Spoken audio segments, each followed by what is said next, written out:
Welcome, YouTube friends and family, to today's edition of The Wellness Homesteader. Now, in truth, this will probably be filmed over several days, and let me show you kind of what's going on in the garden.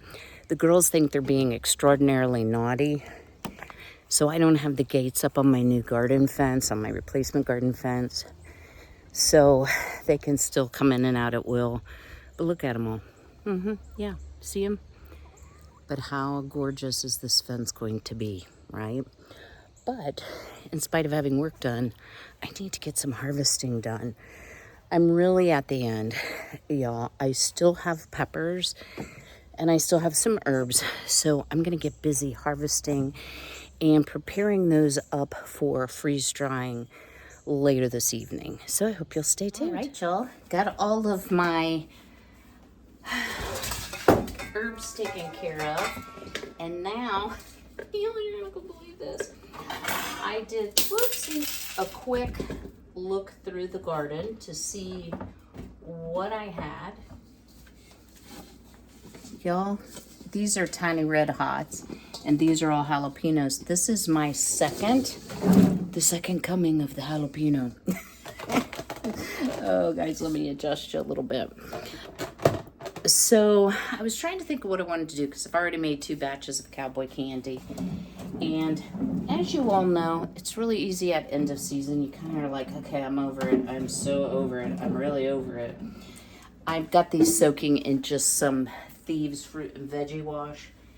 And I thought, you know what? Let me make some fermented hot sauce. How good does that sound, right? So what I have here is a half-gallon jar. And I'm going to put in here 4 generous tablespoons of non-iodized salt. I happen to be using Redmond's real salt. So 4. And then on top of this, I'm going to rinse my peppers really well. I'm going to go ahead and trim and chop them. And guys, always wear some gloves when you're doing this. Those oils can get into just the dry skin around your fingernails, and then you'll forget and rub your eye. You'll thank me later. Or it can just set your hands on fire, depending on how hot those jalapenos or peppers are. And I know you can do this with a variety of peppers, but what I'm going to do is follow the principles of fermenting. So you want to completely submerge whatever veg that you're going to be using, and you want to cover it with some non-chlorinated water. So I do have RO water that is chlorine free, so I'm going to be using that. You can use distilled water, you can use filtered water, you can use spring water, just so long as it's not chlorinated. Well water works as well.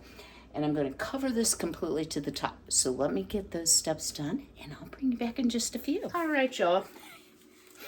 Had to change to a different glove because if you know, you know. I don't think this will be offensive. Trying to put disposable gloves on damp hands is like trying to get a sports bra on or off when you're sweaty. All right, so for this particular project, you want to be very sure that you're using unblemished, very fresh peppers. So if they're wrinkly, if they're soft, if they have, you know, like a bug bite on them, I would not use those. And guys, I'm going to use seeds and all because, hello, it's hot sauce. And a lot of the hot is going to come from those seeds. So this particular red pepper was called a tiny hot, and I rescued this pepper plant from actually Walmart, where it looked like it was on its last leg, right? And for the jalapenos, I am just slicing off the stem and cutting them in half. I did rescue them because I thought, oh, it looks so sad and I'm sure I can revive it. Well, this thing has produced and produced and produced. And I have to tell you, they're not my favorite pepper. So I am not saving seeds from them at all. But these Baker Creek jalapenos, I mean, y'all look, they are huge. And this is the third harvest I've gotten from jalapenos, so I've gotten a lot. One of the things you do want to do, and I know you can't quite see, so when the jar gets fuller, you want to really compress these, because the idea is going to be, we want them to ferment in the salt brine. That will keep out, the salt brine will keep out the bad bacteria, but it will allow the good fermenting bacteria to take hold and produce a really delightful flavor. So if you've ever purchased store hot sauce, it might say it's aged. What that really means is it's fermented. So under control, of course, controlled conditions, probably not this very simple way. So this does take some time. This is not a one and done, because we have to let it go through, oops, put the right thing in the right thing, through the fermenting process. And when we get to the top, you do want to weight it down, because you want to keep all of those peppers below the liquid. Anything exposed outside the liquid, you run the risk of having mold start. So some people will say, oh, just scrape the mold off and try to make it more airtight. You can seal the top with, like, put a layer of plastic wrap in there. You can use like cabbage leaves. There's all sorts of ways, like you would a kraut, to keep those below. I'm going to try using a ball fermenting spring that I purchased. I found it works super well. So I'm just continuing to add in. Y'all, I am amazed at look at how beautiful and big these peppers are. And not a one of them seems to have a blemish on them. The girls have been enjoying tomatoes. I love them. They, believe me, they will pick all the low-hanging fruit they can reach. So I will be glad to have them not be in the garden when I don't want them in the garden, because they do scratch and dig. So I'm really grateful for the fence going in, but that doesn't mean that they won't get tomato treats from the garden. I have 7 tomatoes over here. They're not quite ripe enough, so I'm going to let them counter ripen. So here's what I'm doing, guys. You just want to press that down as tightly as you can. So I should be able to use the majority of these jalapenos, which will be great. I just couldn't see making more cowboy candy, because I might have a gracious plenty.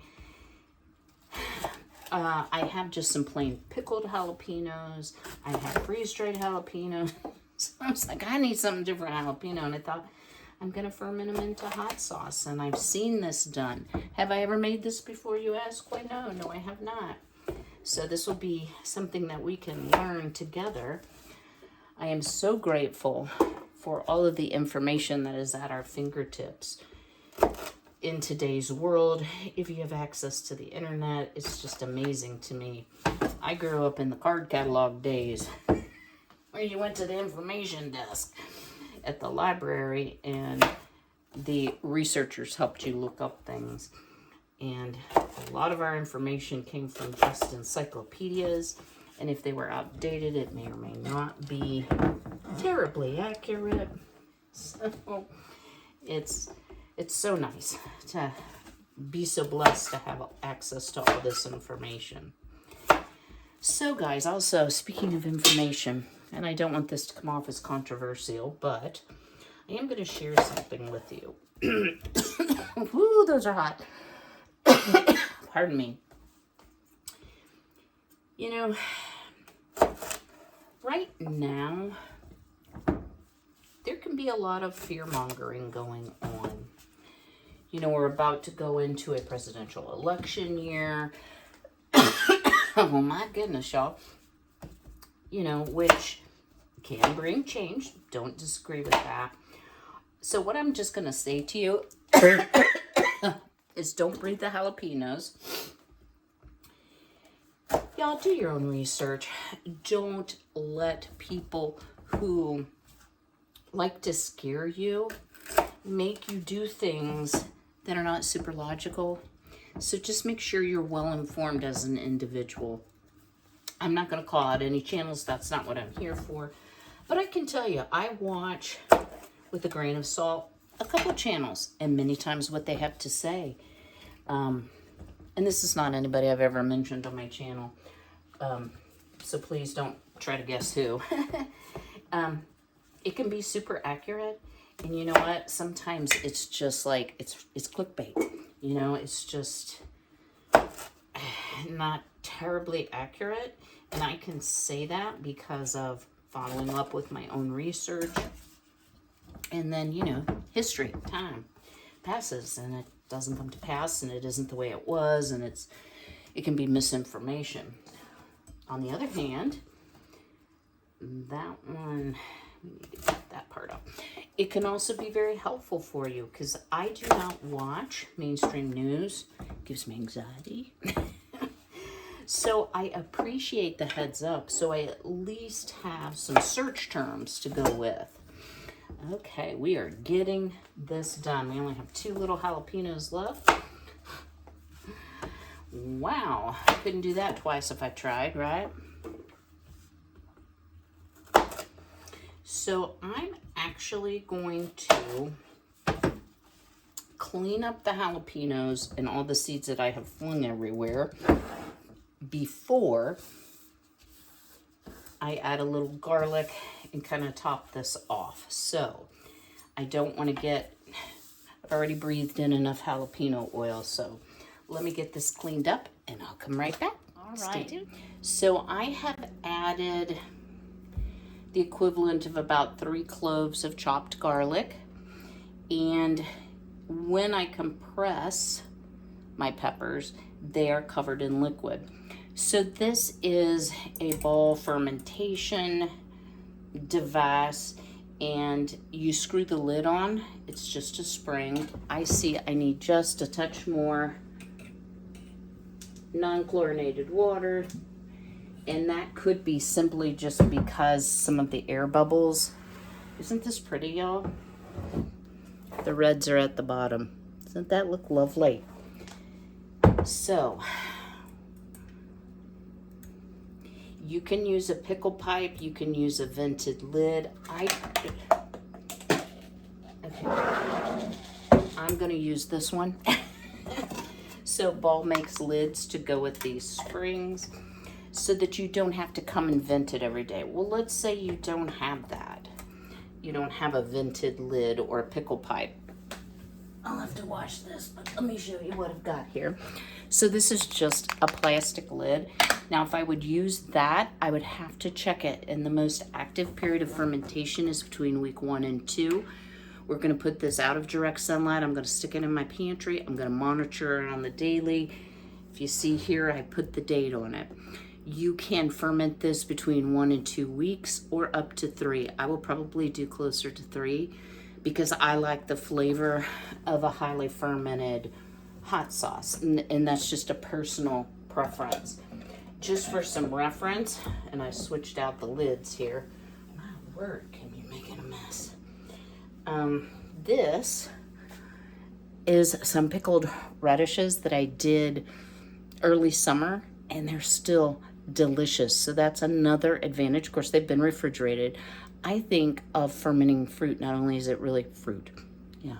Well, you probably could ferment fruit. Fermenting vegetables is this really good for your gut health, but it also lasts very, very well. Well, our fermenting peppers are in the pantry cabinet, and I'll be keeping an eye on that. It will be a later video before we actually make the hot sauce. So I'll reiterate these instructions very briefly in that video, just to give you a broad idea. Some people ferment peppers for months and months and months because they choose that's the flavor that they like. So leaving it longer isn't gonna hurt anything. Once the fermentation is to my satisfaction, We're going to drain off the peppers, reserving the liquid. We put them in a blender, blend them up, and then you'll be adding things like vinegars, some honey to kind of offset the heat. What else goes into it? Yeah, I'll have to think on that. There's so many different recipes. Oh, and some of the reserved liquid. Hello, that's what it was. And blending that up to make the hot sauce. So I think this is going to be a great Christmas gift for my son, who is an even bigger lover of hot, spicy food than I am. And I'll be sure to share with him. I nearly smothered coughing from the heat of the jalapenos. Those are some powerful jalapenos. So what I'm trying to do in this video is kind of encourage you. You know, I know we're at end of season. I've saved off my bell peppers. I haven't decided yet what I'm gonna do. Pardon me. I will probably freeze them. And then these tomatoes I'm just going to let counter ripen, and I will core them and they will go in the freezer for later processing, because I am going to do a roasted tomato soup out of the all-new Ball Book of Canning, and I will be bringing that to you in a separate video. So I did a good peruse through the garden. Let me take you along and show you some of the things that I'm still dealing with and why I'm not ready to wholesale cut everything down. Even though we're at the 23rd of September, our first frost date is usually around the 19th of October. I hope you'll stay tuned. The glaring obvious thing that is not ready to come out of the garden, of course, are my loofah. They have not turned brown at all yet.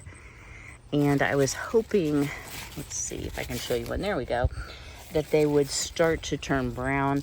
They are getting a yellowish cast, and that is the precursor. It takes them about a week after they start to turn yellow for them to turn brown. So we should have no problem getting this all out by first frost date. My sunflowers, which are just amazing. This one, guys, it's hard to tell on camera. It's about the size of a dinner plate. I definitely want to save all the seeds. These have been prime specimens.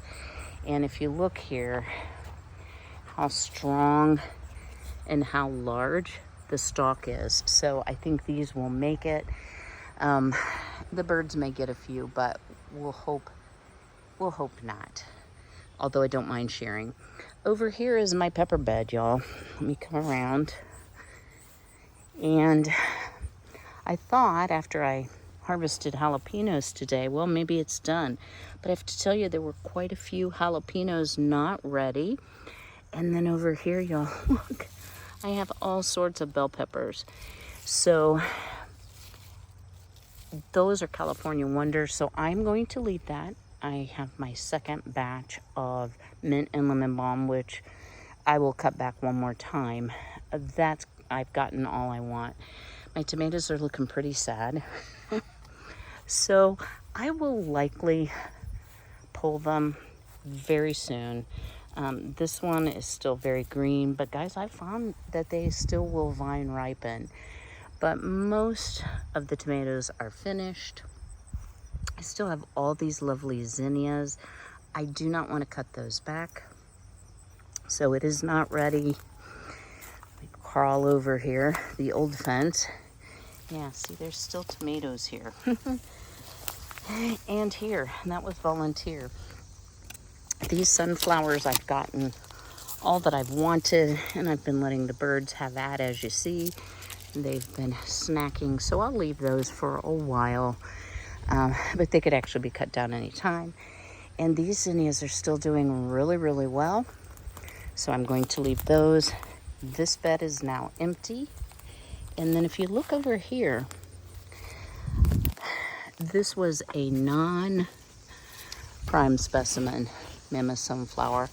But as you see, the seeds have not ripened. So I'm going to let this one set. And we'll see what it does. If nothing else, maybe I can feed those seeds to the girls. Things here on the deck are looking a bit different. So my New Guinea impatiens are still doing very well. I've cut back all of my little tomatoes. Oh my goodness, why can't I think? Cherry tomatoes. And this still looks lovely, so I'm going to leave it. But slowly but surely, we're putting that garden and the outdoors to bed. Well, y'all, before you know it, it'll be time to really put the garden to bed. And I was thinking this morning, I started those seeds indoors in March, so I've been at this a good 6 months, but I really do enjoy gardening, and I have to say, this has been one of my best producing garden years ever. I'm so excited to expand my garden a little bit next year, try my hand at growing some new things. So what do I have left to do in the garden besides pull things as they finish? I will be amending the beds with some chicken manure and some of their bedding from the Coop and Run. I'll be cleaning that out and remineralizing, that is a hard word, the soil, and perhaps adding some compost in as well.